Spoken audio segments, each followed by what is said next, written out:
Okay, Miss Ruayda, you can start now. Okay, sir. Okay.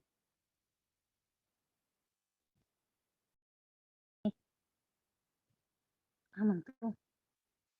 Ah.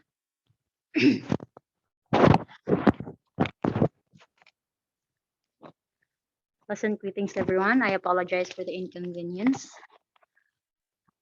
I choose this time because I only have stable internet when it's nighttime. So again, I apologize and pleasant greetings. I hope you had a good day. So I have here a very easy motivational quiz, and I hope you guys are familiar with the story of SIGNY and SIGURD.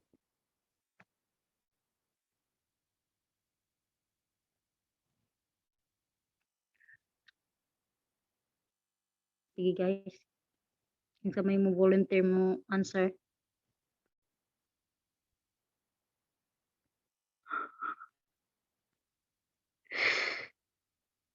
Hi. So, Ikaw na lang, Sir Bertlin. Number 1. okay, number 1.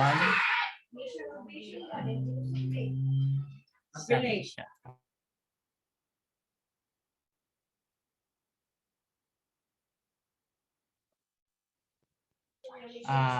Character ni siya. Dili. Ma'am? Pan siya kanang feeling. Sa ma'am? Feeling siya ba? Feeling. Like, Love. yes. Love. Number 2, I would like to call the presence of Miss Noval. Number 2 is tragedy. Yes. Very good. Number 3, I would like to call the presence of Miss Venturoso. Okay, so for number 3, I think it is revenge. Yes, indeed it is. Thank you. Wala nilain. Wait lang.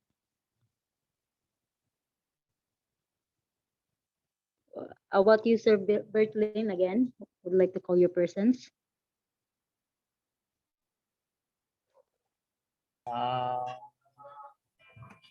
And then, can I get a clue, ma'am? Sige, kanang first kanya kay B. Betrayed. Other term siya. Kanang other, yes, betray, pero pasyag kan.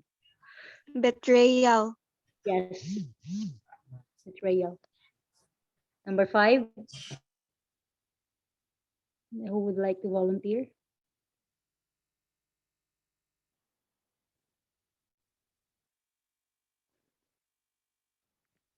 Would like to call Miss Venturoso.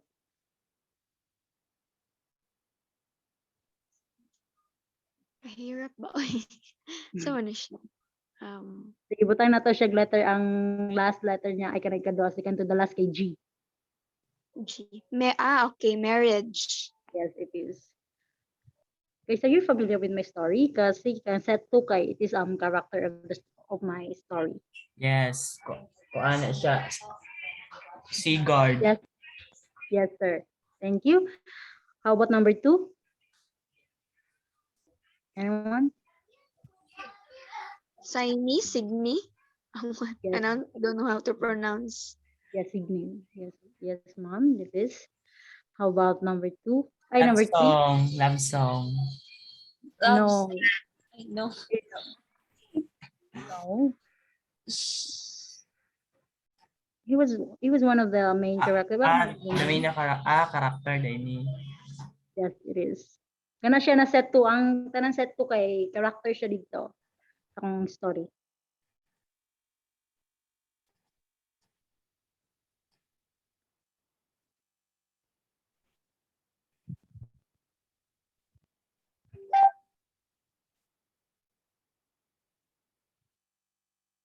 Na ay mo volunteer. Pwede clue. The first letter. B. Unsa ma'am? Letter Ang Sa mani Vongsul? Sa mani Bolsong, yes. Volsong din. Bolsong. Bulsong. Yeah. Number 4, I think you familiar na wala kay yung pangalan kay Yes. Juan. Simon. Huh? Simon Floyd. Yeah, Simon Sigmund. Sigmund ay. Yes, it is. Thank you. And the last, but not, yes, the last part is familiar mo ni kay sikat siya na Lord of Nido. God. Daily. He was the king of Asgard. Si Kuan. Si Thor. Papa ni Thor. Odin. Papa niya. Odin. Si Odin. Yes, Odin. Yes. You got it right, guys. Thank you. So, ara to. Let's proceed to the characters. We know, walang picture. Ano ni? Wala, sige ka na si Signy. Next na lang nato na siya kay wala may picture na wala. Kami nilang guri research ana. I'll go. Sige. Sigmund. Sigmund was the youngest of 10 sons born to the warrior of Volsung, the only survivor of the Volsung brothers, and the brother of Signy. Siggeir, the cruel king of Goths and husband of Signy, a traitor, the culprit of the ambush. And Senputli, the son of Signy and Sigmund, a soon to be a hero. Volsung, the father of Signy and Sigmund, the king of Hunland and the great grandson of Odin.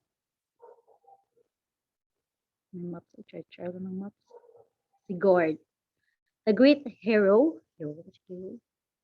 is the son of Sigmund, the husband of Gudrun and the savior of Brynhild. Brynhild is a Valkyrie, a female deity in service of the chief god Odin, the wife of Gunnar. Gudrun, a princess, the sister of King Gunnar, the wife of the great hero Sigurd. And Gunnar, son of King Gilki and Queen Grimhild of the Nibelungs, or Burgundians, brother of the beautiful Gudrun and the warrior of Hogni, the main god of Norse mythology and the king of Asgard, Odin. Let's proceed to the story. Volsung has 10 sons, the youngest called Sigmund. He had only one daughter, Signy, who was married against her will to King Siggeir of the Goths. At the wedding, Odin himself, the king of Asgard, came as a guest in a mortal disguise and thrust a sword in the bronze-stuck oak that only the young Sigmund was able to use. Siggeir, who had tried and failed to free the sword, offered to purchase it, but Sigmund refused. Siggeir left Volsung in anger and plotted revenge. He invited Volsung and his son to visit him and Signy. And on their way there, he had them ambushed in a forest. Signy, on the other hand, couldn't warn them because she's being watched by Siggeir. One by one, he chained them at night to where the wolves would find them and devour them. When the last, who was Sigmund, was brought out and chained, Signy had devised a way to save him. She freed him, and the two took a vow to avenge their father and brothers. Signy determined that Sigmund should have one of their own blood to help him. Signy disguised herself as a gypsy. Ang gypsy, guys, kaya it's like ethnic group of Romani people. Gypsy. And seduced her brother, spent 3 nights with him. He never knew who she was. When the boy was born, of their union was of an age or reached maturity, Signy sent him to Sigmund to be trained. All of this time, Signy was living with her husband, bearing him children, showing him nothing of the one burning desire in her heart to take vengeance upon him. So the day has come where Sigmund and Sinputli, si Sinputli, guys, kay maong anak nila, wait lang. Mo'y anak nila ni Signy og Sigmund.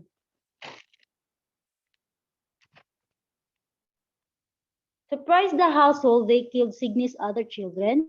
They shot her husband in the house and set fire to it. Signy refused to be saved. However, she told them that they had gloriously avenged the dead, and she told Sigmund that Sinfutli was his son and then stepped back into the burning place. That's the story of Signy. Okay, nag-gets niyo guys? O paspas ra kay ko. Okay ra siya, ma'am. Later on, Sigmund has a son named Sigurd, who is one of the great heroes of all time. Brynhild, a Valkyrie, has disobeyed Odin, the Lord of the Gods, and is punished by being put to sleep until some man shall wake her. She begs that he who comes to her shall be one whose heart knows no fear. And Odin surrounds her couch with flaming fire, which only a hero would brave. Sigurd does the deed. He forces his horse through the flames and wakens Brunhild, who gives herself to him joyfully because he has proved his valor in reaching her. Sigurd and Brunhild pledge their love for each other. He leaves her in the same ring of fire, intending to return and visits his best friend, the King Gunnar, where he swears brotherhood with the king. Grimhild, Gunnar's mother, wants Sigurd for her daughter, Gudrun, and gives him a magic potion which makes him forget Brynhild.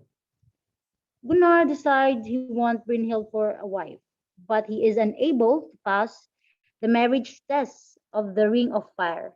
Sigurd rides through the flames again, disguised as Gunnar, and wins Brynhild for his friend. Brynhild marries Gunnar thinking he legitimately passed tests and assuming Sigurd abandoned her. In a quarrel with Gudrun, she learns the truth and she falls into a rage of vengeance and falsely convinces Gunnar that Sigurd broke his oath to him that he really slept with her when she rescued her, and that unless Gunnar kills Sigurd, she will leave him. Gunnar himself cannot kill Sigurd because of the oath of brotherhood.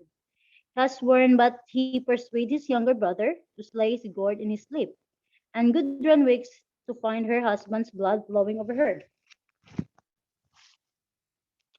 Then Brynhild laughed only once with all her heart when she heard the wail of Gudrun. After the slaying, Brynhild told her husband that she will not live with when Sigurd is dead. She did tell him too that Sigurd had not been false to his oath when she rode through the fairy ring to win her for Gunnar. She kills herself asking to be placed on the funeral pyre next to him. That's the end of the story of Sigurd and Brynhild. Pagets mo guys. Yes, ma'am. Papaspas ra jud kay ko.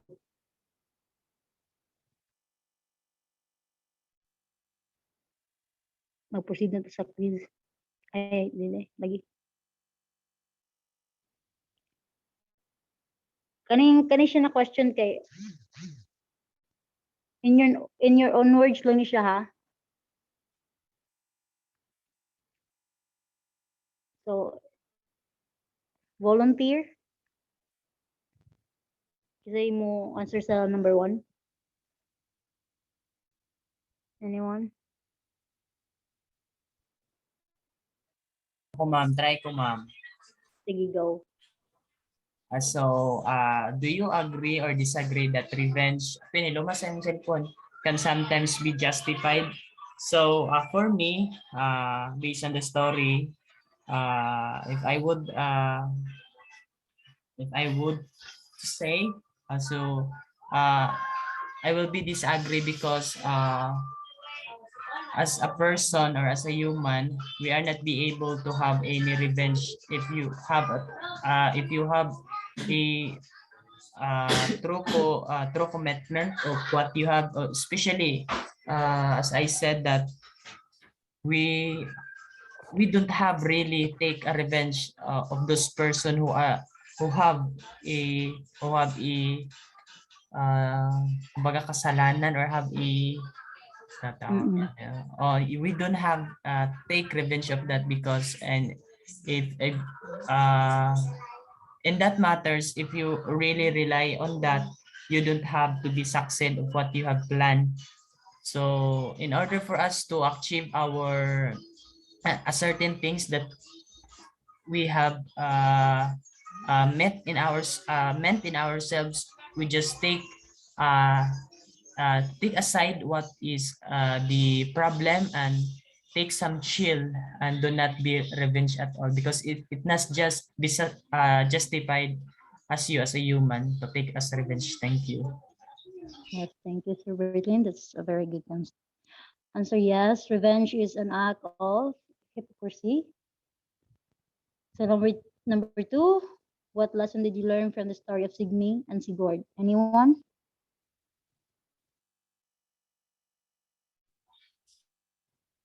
Bahalag ko sa inyo na sagutan, guys. In your own words, you can answer this one. Ako, ma'am, try mo. Bo lang ni siya, ma'am. Sige, go. And what lesson? So what lesson that I have learned from the story of Signy may pagbasa ana. Signy and Sigurd. Signy and Sigurd. So Sigurd and kinsa ni siya ay? Brynhild koan kanang they pledged their love for each other. More siya, ma'am. They just pledged their love for each other. Yes, but due to some wicked Budungan sab ko ma'am.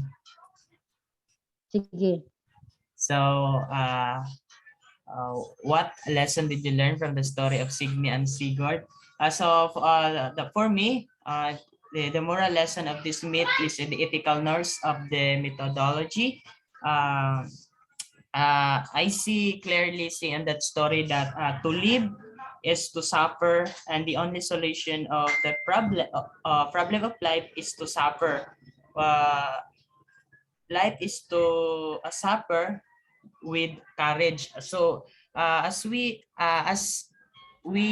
understand the story, most of the characters have been suffer most of all the time of their life, and the only solution for that story and this story is more on a problem of their or how they going to revenge themselves. But this as I said, only the solution of the problem of life is to revenge with courage. So in order for you to succeed, you have to take your pledge or take your revenge with courage, because this is not be able to not be able to success your revenge if you don't have the courage to do with it. Thank you, ma'am. You're welcome. Thank you, Pod. Wala po siya. Wala na yung answer, guys. Ako, pwede ko na ko i-add gamay. Sige, go. Yes, ma'am. Okay, so for the second question, what lesson did you learn from the story of Signy and Sigurd? So as it is closely connected to the first question that is talking about revenge. So I think one of the lessons that we can get from the story is that revenge is not the best way to escape the pain or to escape to escape the what do you call this, the adversities that you've experienced from the people that surround you, because revenge doesn't solve or doesn't result to something good.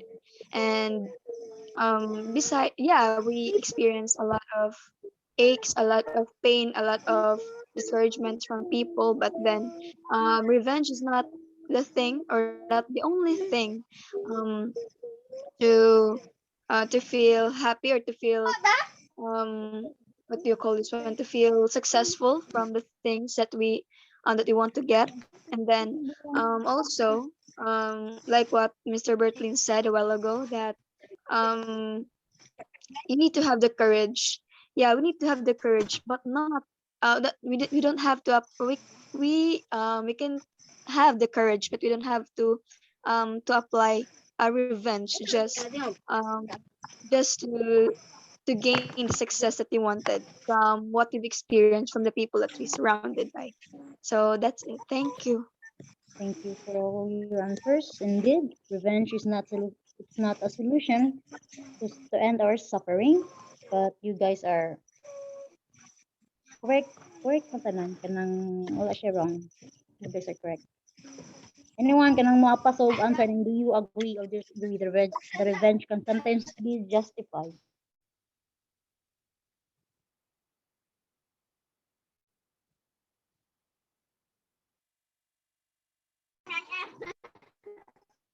Wala na yung mga pasog answer ni.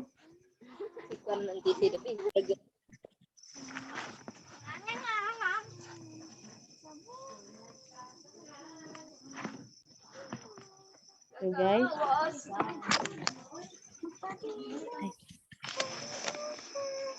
let's end our discussion, and I'll be sending my quiz in the group chat. I hope you guys understand what I discussed.